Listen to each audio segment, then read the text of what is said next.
দেবযানীর খাই খাই হেসেলে আপনাদের সকলকে স্বাগত জানাই। কেমন আছেন সবাই? আজ আমি বানিয়ে দেখাবো চিংড়ি মাছের চপ। এই চপ বানাতে প্রথমে আমি একটা ভাজা মশলা তৈরি করে নেব। আমি প্রথমে শুকনো কড়াইতে এই মশলা দিয়ে দেব, গোটা জিরে, গোটা ধনে আর 5টা শুকনো লঙ্কা। এটাকে আমি ড্রাই রোস্ট করে নেব। করা হয়ে গেলে মিক্সিতে এটা আমি গুঁড়ো করে নেব। এটা হলো আমার একটা ভাজা মশলা। এরপর যেহেতু চিংড়ি মাছ, তাই অবশ্যই চিংড়ি মাছ তো লাগছেই। এখানে আমার আছে 500 গ্রাম চিংড়ি মাছ। চিংড়ি মাছগুলো আমি পরিষ্কার করে ধুয়ে নিয়েছি। এবার আমি কড়াইতে দিয়ে দেব 4 চা চামচ সর্ষের তেল।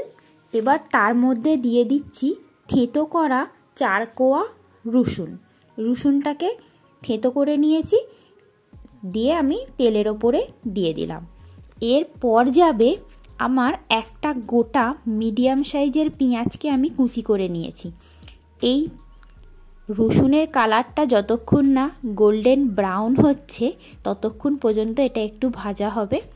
এই রসুনের একটা ফ্লেভারটাই চপের মধ্যে হোল্ড করবে, তাই রসুনটাকে খুব ভালো করে ভাজতে হবে। একটু গোল্ডেন ব্রাউন হয়ে গেলেই আমি পেঁয়াজের কুচিটা দিয়ে দেব। রসুনটা ভাজা ভাজা হয়েও গেছে। এবার আমি এখানে পেঁয়াজের যে কুচি করে রেখেছিলাম সেগুলো সবটাই দিয়ে দিলাম। এবার আমি এটাকে খুব ভালো করে ভেজে নেব। খুব ভালো করে মানে খুব ভালো ভাজা হবে না। তারপর আস্তে আস্তে আমি এর মধ্যে আদা বাটা দেব। 1 টিস্পুন আদা বাটা দিয়ে দিলাম। আদার কাঁচা গন্ধটা যাওয়া পর্যন্ত এটাকে একটু ভাজতে হবে। এরপর একে একে গুঁড়ো মশলাগুলো আমি দিয়ে দেব। প্রথমে যাবে 1/2 চা চামচ হলুদ গুঁড়ো। আমার আদাটা ভাজা হয়ে গেছে, আমি দিয়ে দিচ্ছি 1/2 চা চামচ হলুদ গুঁড়ো। আর দিয়ে দিচ্ছি এখানে 1 টেবিল চামচ লাল লঙ্কার গুঁড়ো। এখানে লঙ্কার গুঁড়োটা আপনারা যে যেরকম খান সেরকম দেবেন। আর এখানে 1.5 চা চামচ গরম মশলার গুঁড়ো দিচ্ছি। আর আমি যে ভাজা মশলাটা করে রেখেছিলাম সেটা 2 টেবিল চামচ এখানে আছে, সেটা পুরোটাই আমি দিয়ে দিলাম।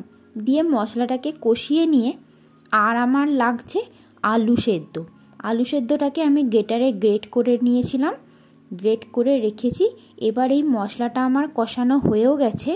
এবার আমি যে আলুটাকে গ্রেট করে রেখেছিলাম সেটাকে আমি এবার দিয়ে এই মশলার সঙ্গে খুব ভালো করে মিশিয়ে নেব। এখানে একটা কথা বলে রাখি, যারা ঝালটা একটু বেশি চাইছেন তারা এই স্টেজে কাঁচা লঙ্কা কুচি দিতে পারেন। যেহেতু আমার বাড়িতে বাচ্চা আছে তাই আমি এখানে ঝাল খুবই কম দিয়েছি। আপনারা চাইলে এখানে কাঁচা লঙ্কা কুচি দিয়ে দিতে পারেন। তো এইভাবে আলুটাকে আমি মিশিয়ে দেব। মিশিয়ে দেওয়ার পর সবশেষে আমি ধনেপাতার কুচি দেব। দিলে আমার একদম রেডি পুর। এবার আমি স্বাদ মতো নুন দিয়ে দিচ্ছি। নুনটা যে যার স্বাদ মতো দিয়ে নেবেন। দিয়ে ভালো করে এটাকে মিশিয়ে নেব। নেওয়ার পর সব শেষে আমি দিয়ে দেব ধনেপাতা কুচি। ধনেপাতা কুচি দেয়া হয়ে গেলে আমার কিন্তু একদম রেডি পুরটা। চপের জন্য পুর কিন্তু আমার একদম রেডি হয়ে গেছে। এইবার এই পুরটাকে আমি একটা পাত্রের মধ্যে ঢেলে নেব। দিয়ে একটু ঠান্ডা হবে। তারপর এর থেকে এক এক করে বল করে গড়ে নিয়ে তার ভিতরে চিংড়ি মাছটা দিয়ে আমি চপের আকারে গড়ে রাখবো। এবার দেখুন আমি অলরেডি পুরটা একটা জায়গায় নিয়ে নিয়েছি। আর চিংড়ি মাছগুলোর মধ্যে আমি এইভাবে স্টিক পুরছি। তার কারণ হচ্ছে চিংড়ি মাছটা চপের মধ্যে দিলে যদি ওটা পাকিয়ে যায় সেটা কীরকম একটা দেখতে লাগবে। তো এই স্টিক ভরাটা চিংড়ি মাছের মধ্যে অপশনাল। আপনারা চাইলে এইটা স্কিপ করতেও পারেন। আমার সবকটা চিংড়ি মাছে এইভাবে ভরা হয়েও গেছে, কিন্তু এটা দিলে কি হবে মানে চিংড়ি মাছটা চপের ভেতরে আর পাকিয়ে যাবে না। সেই কারণে যাতে করে ওটা সোজা থাকে সেই জন্যই আমি স্টিকটা দিয়েছি। আর যদি আপনারা চান তাহলে স্টিকটা নাও দিতে পারেন। আমি এইভাবে হাতের মধ্যে একটু তেল মেখে নিয়ে একটু গোল করে চিংড়ি মাছটা দেখুন এইভাবে একটু মাঝখানটা ফাঁকা করে চিংড়ি মাছটা দিয়ে এটাকে পুরো একটা ওপরের মধ্যে আলুটা দিয়ে পুরো ঢেকে দিচ্ছি। দিয়ে এটাকে একটা শেপ দিচ্ছি, দিয়ে এইভাবে আস্তে আস্তে গড়ে গড়ে আমি সবকটা চপ রেখে দেব। এইভাবে আস্তে আস্তে আমি প্রত্যেকটা চপকেই ঠিক একইভাবে আমি গড়ে নেব। প্রথমে আমি হাতে একটু তেল নিয়ে নিচ্ছি, নিয়ে একটু করে আলু নিয়ে সেটা গোল শেপ করে তার মধ্যিখানটা ফাঁকা করে আমি চিংড়ি মাছগুলো মধ্যিখানে দিয়ে এইভাবে আমি লম্বা করে একটু শেপ দিয়ে চপগুলো আস্তে আস্তে গড়ে নিচ্ছি একে একে। এই চপটা যতক্ষণ গড়ছি ততক্ষণ আপনাদেরকে আজকে টিপসটা বলে দিই। তো ঠান্ডা তো ভালোই পড়েছে বন্ধুরা, ঠান্ডাটা কেমন এনজয় করছেন আপনারা? ঠান্ডা তো যা পড়েছে তার মধ্যে সর্দি কাশিও আমাদের লেগে থাকেই, তাই আমি আজকে একটা টিপস বলছি। আমরা তো সবাই রান্নায় কালো জিরে ব্যবহার করে থাকি, তাই না? কালো জিরে কিন্তু শুধু রান্নার স্বাদ বাড়াতেই ব্যবহার করা হয় না, এর কিন্তু একটা আরও বিশেষ গুণ রয়েছে। কালো জিরে কিন্তু ঠান্ডা লাগলে সর্দি কাশিতে প্রচুর উপকার দেয়, আর কালো জিরে কিন্তু ত্বক ও চুলের জন্য খুব ভালো। আর কালো জিরে মানসিক চাপ কমাতে, ওজন কমাতে, শ্বাসকষ্টের সমস্যায় এই কালো জিরে অনেক কার্যকরী, আর হজম শক্তিও বাড়িয়ে তোলে এই কালো জিরে। আমার আস্তে আস্তে চপগুলো গড়ে নেওয়া হয়ে গেছে। এইবার আমি একটা পাত্রে দুটো ডিম নিয়ে নিয়েছি, দুটো ডিমের মধ্যে নুন দিয়ে দিলাম, আর আমি নিয়ে নিয়েছি কর্নফ্লাওয়ার, কর্নফ্লাওয়ারের মধ্যেও অল্প করে নুন দিয়ে নিয়েছি, দিয়ে কর্নফ্লাওয়ারটাকে মাখিয়ে নিচ্ছি, আর ডিমের মধ্যে নুন দিয়ে ডিমটাকে ফেটিয়ে নিলাম।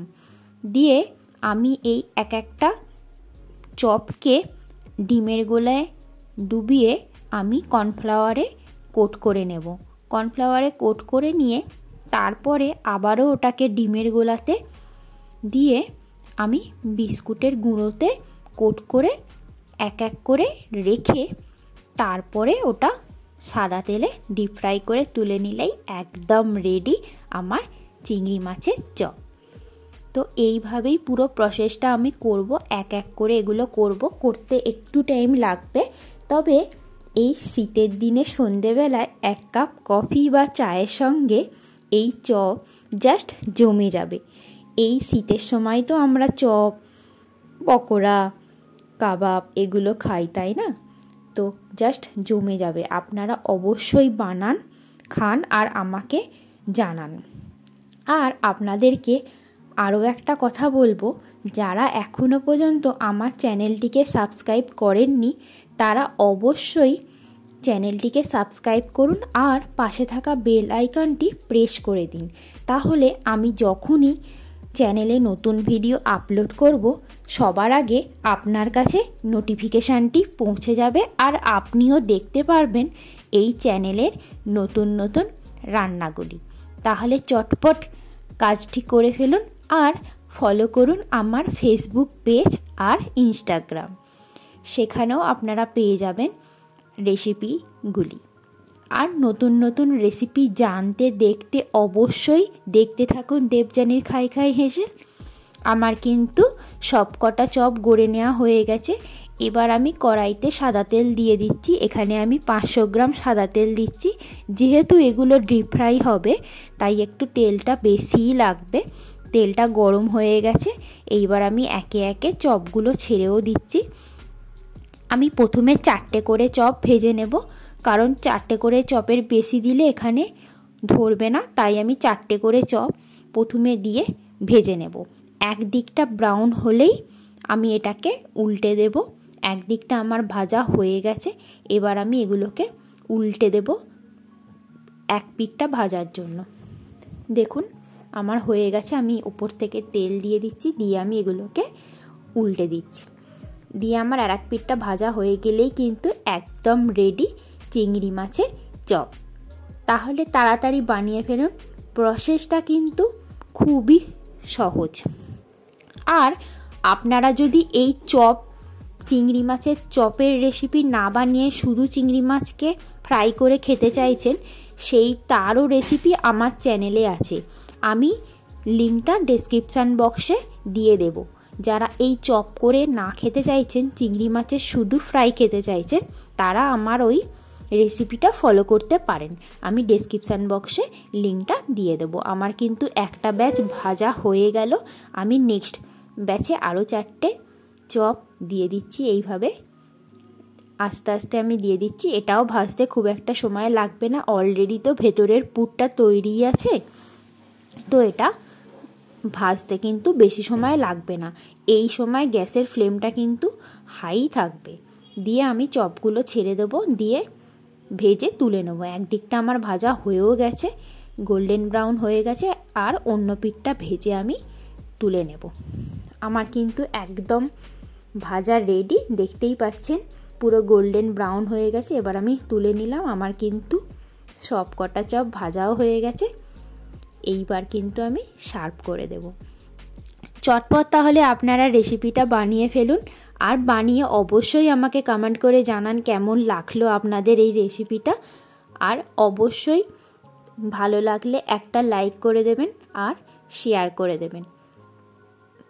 অবশ্যই দেখুন, আমি একটা চপ ভেঙে দেখাচ্ছি, দেখুন ভেতরটা কত সুন্দর হয়েছে। চিংড়ি মাছটাও একদম সোজা আছে, আর দেখেই কি লোভ লাগছে না? হ্যাঁ, দারুণ লাগছে, মনেই হচ্ছে এক্ষুনি দিলেই খেয়ে নিই। একদমই তাই।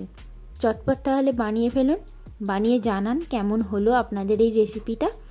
আর ভালো লাগলে শেয়ার করুন। দেখতে থাকুন নিয়মিত দেবযানীর খাই খাই হেসেল, আর পাশে থাকুন। আর যারা প্রথম থেকে আমার পাশে আছেন তাদেরকে অসংখ্য ধন্যবাদ জানাই প্রথম থেকে আমার পাশে থাকার জন্য। ভালো খান, সুস্থ থাকুন। Thank you.